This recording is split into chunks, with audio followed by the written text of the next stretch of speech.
एक बार की बात है, जंगल के बीच में एक छोटा सा गांव था, जहां लोग शांति से रहते थे। लेकिन एक दिन कुछ अजीब हुआ। ग्रामीणों ने देखा कि उनके कुछ बच्चे रात में रहस्यमय तरीके से गायब हो रहे हैं। ग्रामीण भयभीत थे और समझ नहीं पा रहे थे कि क्या करें। उन्होंने जंगल में रहने वाले एक वृद्ध साधु से मदद मांगने का फैसला किया।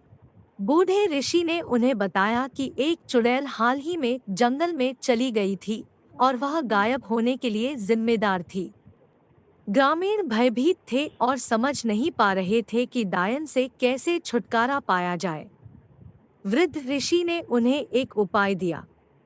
उसने उनसे कहा कि एक कद्दू खोदो, उसके अंदर एक मोमबत्ती जलाओ और उसे प्रत्येक घर के प्रवेश द्वार पर रख दो। कद्दू डायन को दूर भगाएगा और बच्चों को सुरक्षित रखेगा।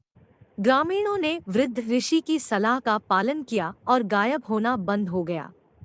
लेकिन एक दिन गांव वालों ने देखा कि कुछ घरों के सामने के कद्दू गायब है और उन घरों में रहने वाले बच्चे फिर से चले गए हैं। ग्रामीण डरे हुए थे और समझ नहीं पा रहे थे कि क्या करें। उन्होंने लापता बच्चों की तलाश के लिए एक खोज दल बनाने और जंगल में जाने का फैसला किया। जब वे खोज रहे थे, उन्होंने पास की एक गुफा से भयानक आवाजें सुनी।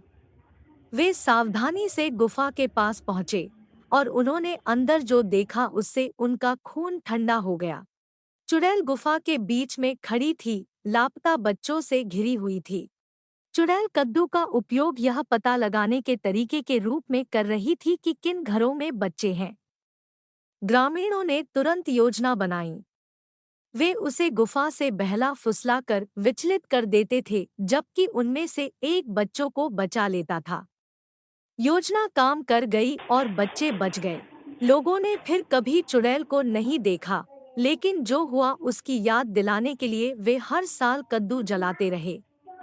और इस तरह से गांव में कद्दू डायन की कथा प्रचलित हुई।